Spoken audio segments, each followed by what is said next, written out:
আসসালামু আলাইকুম। Excel FX এর মাসুম পারভেজ আপনাদেরকে আবারও স্বাগত জানাচ্ছি। কেমন আছেন সবাই? আশা করছি আল্লাহর রহমতে খুব ভালো আছেন সবাই। আজ আমরা এক্সেলের যে বিষয়টা নিয়ে আলোচনা করব তা হলো সার্চেবল ড্রপ ডাউন লিস্ট। এই সার্চেবল ড্রপ ডাউন লিস্ট কি, কিভাবে এর প্রয়োগ করতে হয় এবং এটি কিভাবে তৈরি করতে হয়, এই বিষয়টা নিয়ে আজকে আমরা আলোচনা করব। তো চলুন আমাদের বিস্তারিত আলোচনায় যাওয়া যাক।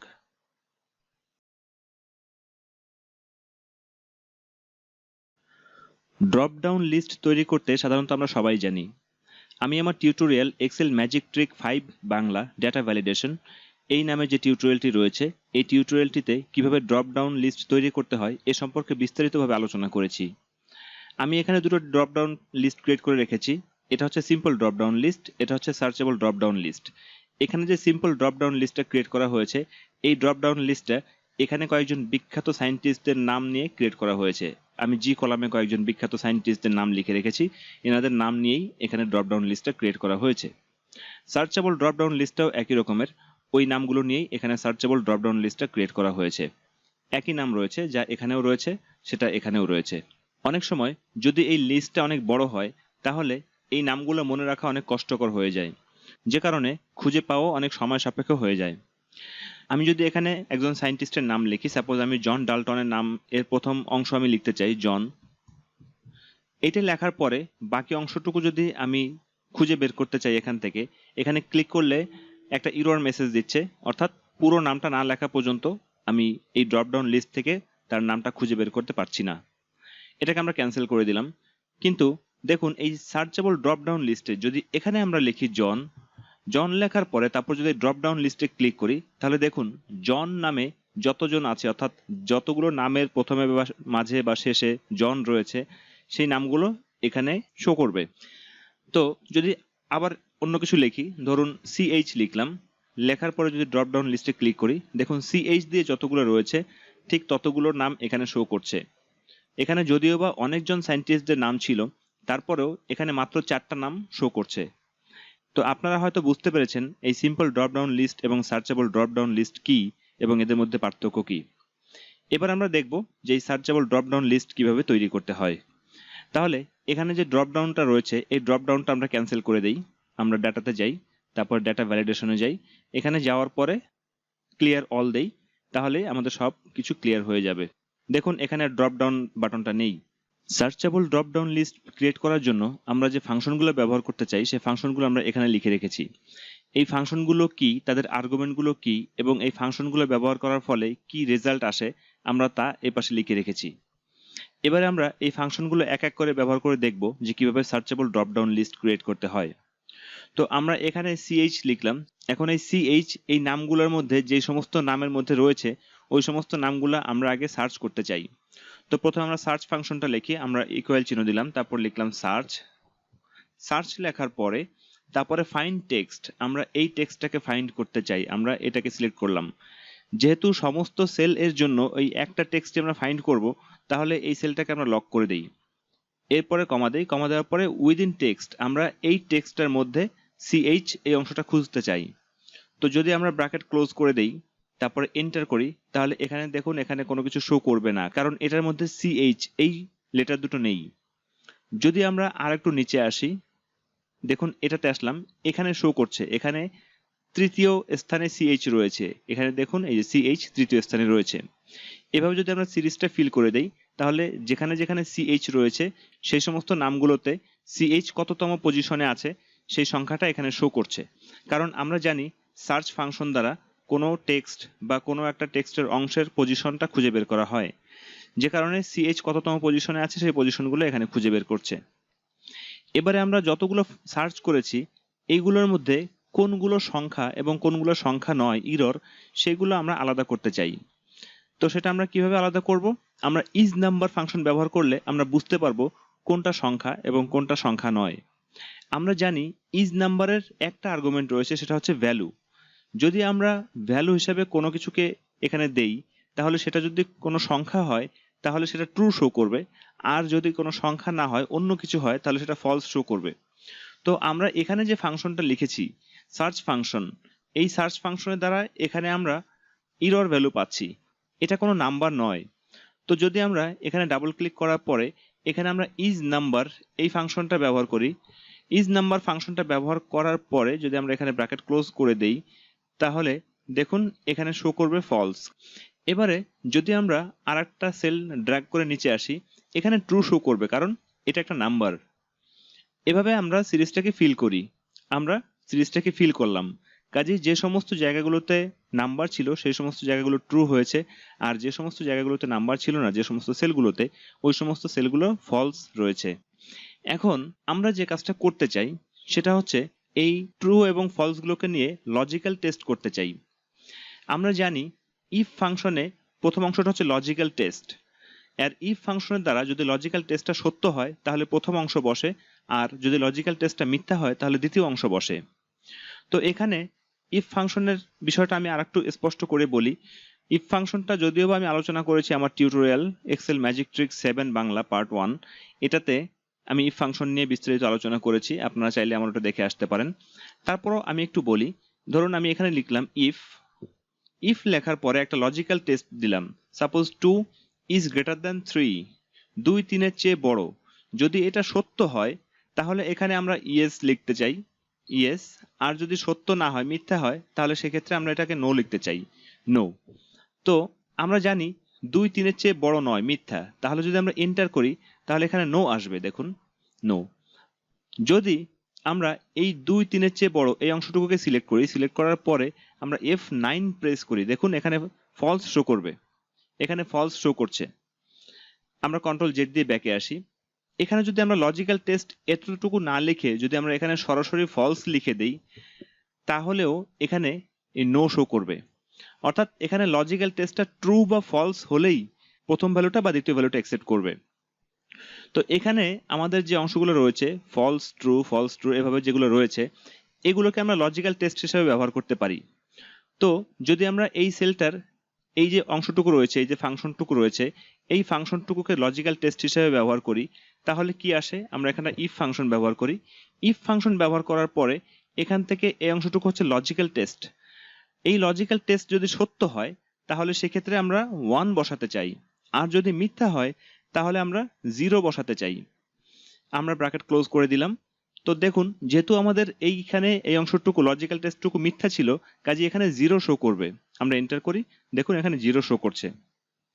যদি আমরা এটা সিলেক্ট করার পরে একটা স্টেপ ড্র্যাগ করে নিচে আসি তাহলে এখানে 1 শো করবে কারণ এটা সত্য ছিল। তো এভাবে করে আমরা সিরিজটাকে ফিল করে দেই, 0 1 0 এইসব দ্বারা আমরা সিরিজটাকে ফিল করে দিলাম। এখন দেখুন এখানে 1 রয়েছে, এখানে 1 রয়েছে, এখানে 1 রয়েছে এবং এখানে 1 রয়েছে, 4টা 1 রয়েছে।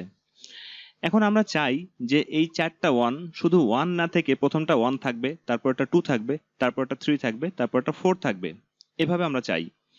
তো এখানে আমরা ম্যাক্স ফাংশন ব্যবহার করতে পারি।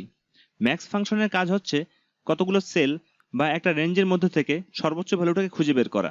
তাহলে এখানে যদি আমরা ম্যাক্স ফাংশন ব্যবহার করি, অর্থাৎ এখানে যেখানে আমাদের 1 রয়েছে, অর্থাৎ লজিক্যাল টেস্টটা সত্য হলে যে অংশটুকু বসবে, এই স্থলে যদি আমরা ম্যাক্স ফাংশন ব্যবহার করি তাহলে আমরা এখানে 1 2 3 এভাবে করতে পারবো। এখানে আমরা কেন ম্যাক্স ফাংশন ব্যবহার করব তা একটু পরেই বোঝা যাবে। আমরা এখানে ম্যাক্স ফাংশন ব্যবহার করলাম, ম্যাক্স লিখলাম। ম্যাক্স লেখার পরে আমরা এখানে এই সেলটাকে সিলেক্ট করি H1 আপ টু H1। আমরা এই প্রথম H1টাকে লক করে দেই। এখানে H1 আপ টু H1 এটা দ্বারা বোঝায় যে যদি আমাদের এই সেলটাতে এই লজিক্যাল টেস্টটা সত্য হয় তাহলে এই H1 এর মধ্যে যে ভ্যালুটা আছে এই ভ্যালুটা এখানে বসবে। যদি আমরা এটার সাথে 1 যোগ করে দিই, +1 দিলাম, তাহলে বোঝা যাবে এই H2 নাম্বার সেলে আমরা যে ফাংশনটা লিখছি এই ফাংশনটা যদি সত্য হয় তাহলে এই H1 এর মধ্যে যে ভ্যালুটা আছে ওই ভ্যালুটার সাথে 1 যোগ হবে, এখানে 0ই থেকে যাবে। কারণ 0 থাকবে এই কারণ আমাদের এখান থেকে এই পর্যন্ত যে লজিক্যাল টেস্টটা লিখেছিলাম এই লজিক্যাল টেস্টটা তো মিথ্যা, এই সেলটাতে লজিক্যাল টেস্টটা মিথ্যা ছিল বিধায় এখানে আমাদের দ্বিতীয় ভ্যালুটা কার্যকর হবে, যে কারণে আমরা যদি এন্টার করি এখানে 0ই শো করবে, কারণ এখানে দ্বিতীয় ভ্যালুটা কার্যকর হয়েছে।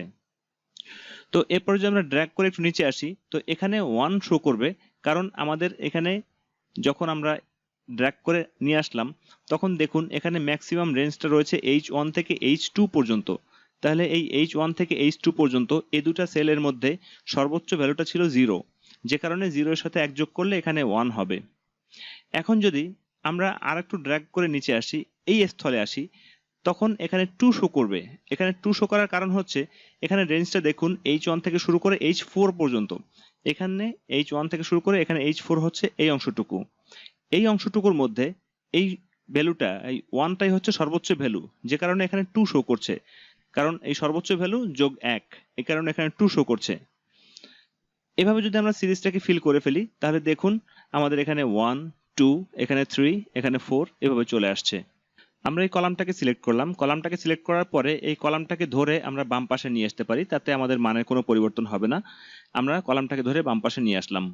আমরা শুরুতেই বাম পাশ থেকে লিখতে পারতাম, কিন্তু তাতে হতো কি আমাদের এই লেখাগুলোকে দেখা যেত না, যে কারণে আমরা প্রথমে ডান পাশে লিখে ওটাকে বাম পাশে নিয়ে আসলাম। তো এখন যেটা করব, আমরা এখানে রোজ ফাংশনটা ব্যবহার করব, কারণ রোজ ফাংশনটা লিখে আমরা রো এর নাম্বারগুলো বের করতে চাই। তো এটা আমরা কেন লিখবো একটু পরে বোঝা যাবে।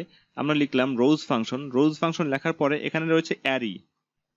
অ্যারি হিসেবে যদি আমরা এই অংশটুকু সিলেক্ট করি, এই অংশটুকু সিলেক্ট করলাম, এখানে আমরা H2 থেকে শুরু করি, H2 আপ টু H2। তো প্রথম H2টাকে আমরা লক করে দিই, F4 দ্বারা লক করে দিলাম। দ্বিতীয় H2টাকে আমরা লক না করি, আমরা ব্র্যাকেট ক্লোজ করে দিলাম। আমাদের রোজ ফাংশনটা কমপ্লিট হলো। যদি এন্টার করি তাহলে এখানে 1 শো করবে, কারণ এখানে H2 থেকে H2 এখানে একটাই রো মাত্র।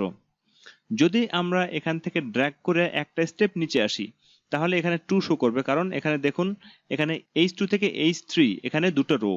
তো এভাবে যদি আমরা সিরিজটাকে ফিল করে দেই তাহলে দেখুন এখানে আমাদের 22 পর্যন্ত চলে আসছে। এখন একটা বিষয়, যে এখানে আমরা রোজ ফাংশন দ্বারা 1, 2, 3, 4, 5, 6 এভাবে করে করে 22 পর্যন্ত লিখলাম। আমরা এগুলোকে কিবোর্ডে টাইপ করেও লিখে দিতে পারতাম, তারপরে রোজ ফাংশন ব্যবহার করে লিখে দেওয়াটা ভালো হবে আমাদের জন্য, সেজন্য আমরা এটা লিখলাম।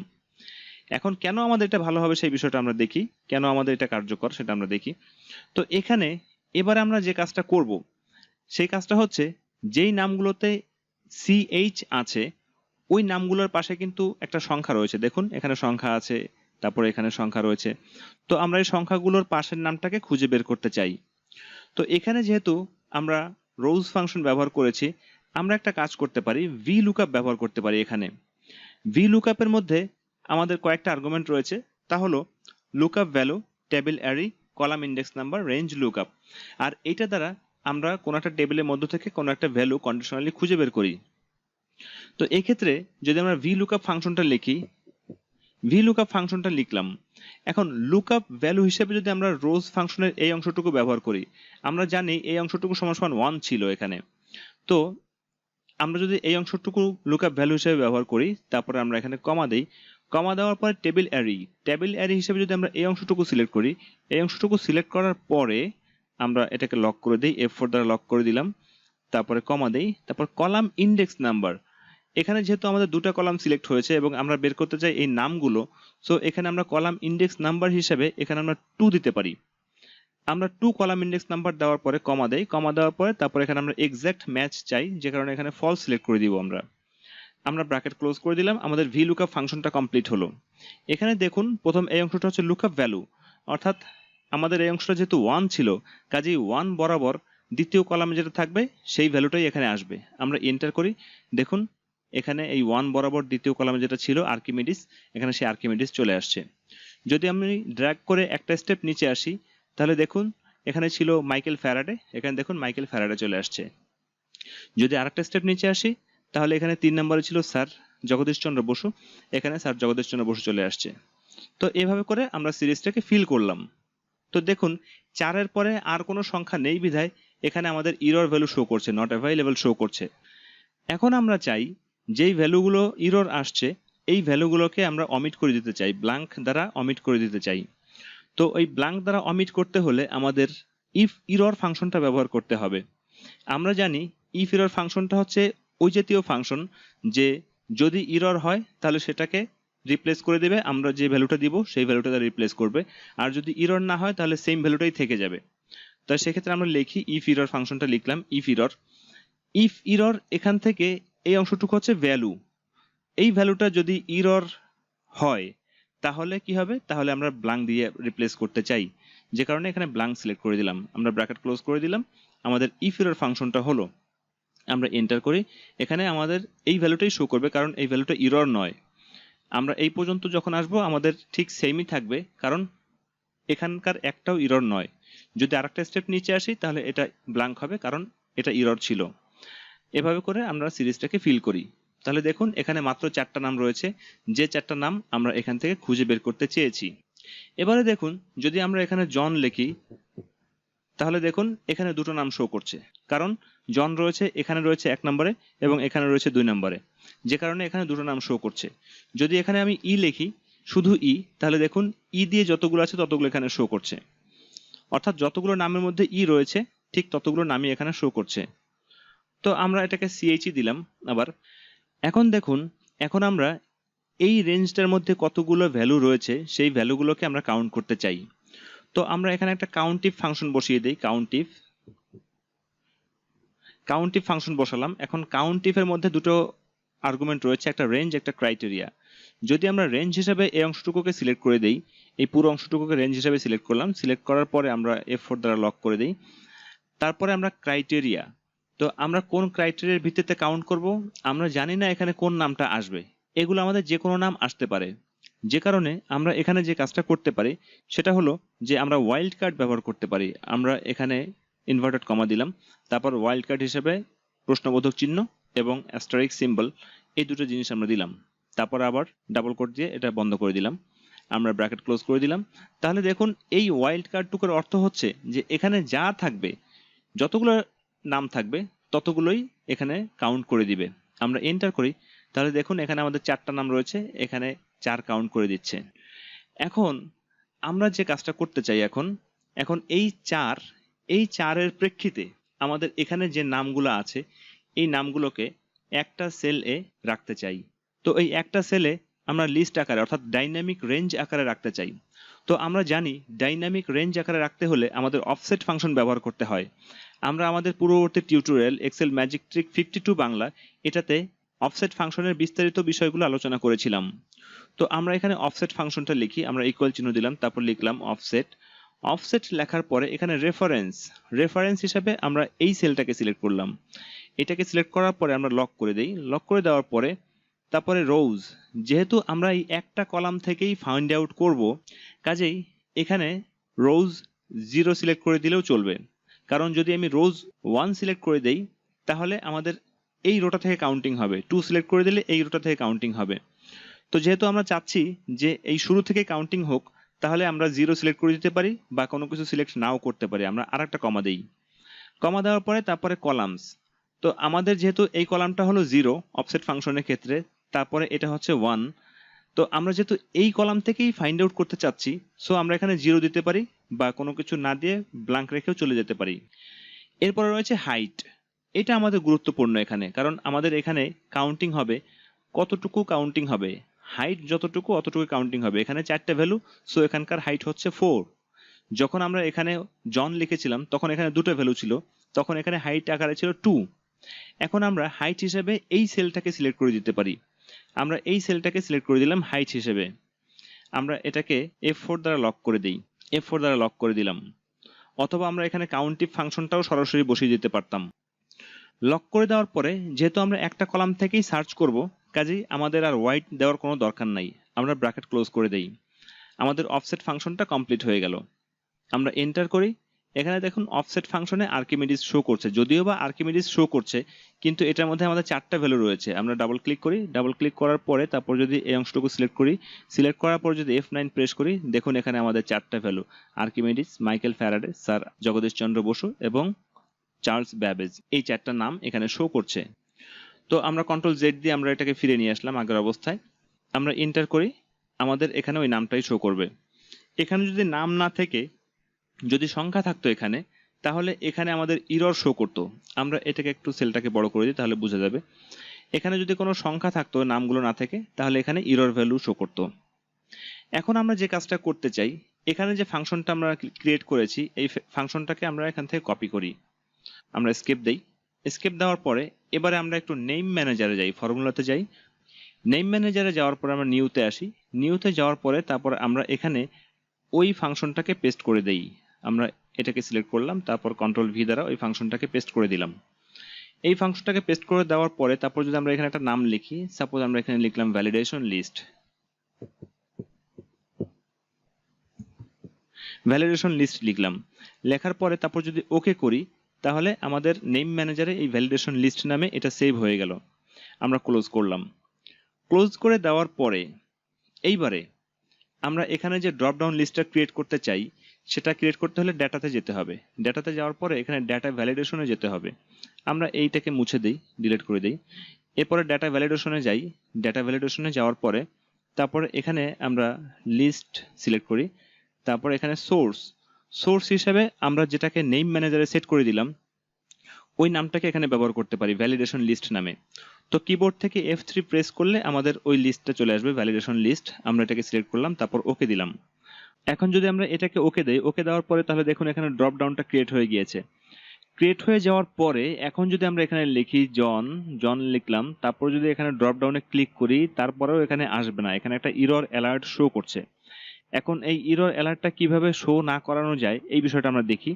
তো এখানে আমরা আবার একটু ডেটা ভ্যালিডেশনে যাই। ডেটা ভ্যালিডেশনে যাওয়ার পরে এখানে ইরর অ্যালার্ট নামে যে ট্যাবটা রয়েছে এখানে ক্লিক করার পরে এখানে শো ইরর অ্যালার্ট আপনার ইনভ্যালিড ডাটা ইজ এন্টার্ড।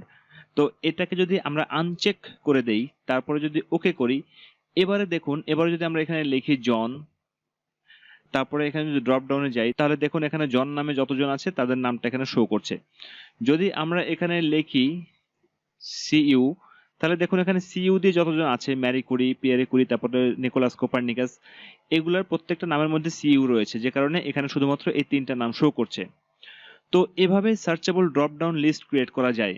তো যদি এই সেলগুলোকে হাইড করে দেওয়া হয়, আমরা হাইড করে দিলাম, তাহলে দেখুন এখানে আমার আর কোনো কিছু শো করছে না। আমরা এখানে ইজিলি সার্চেবল ড্রপ ডাউন লিস্টটাকে ব্যবহার করতে পারছি। তো এভাবে searchable drop down list create করা যায়। তো আশা করছি এই searchable drop down list create করার মেথডটা আপনারা খুব ভালোভাবে বুঝতে পেরেছেন এবং আপনারা বাসায় চেষ্টা করলে করতে পারবেন।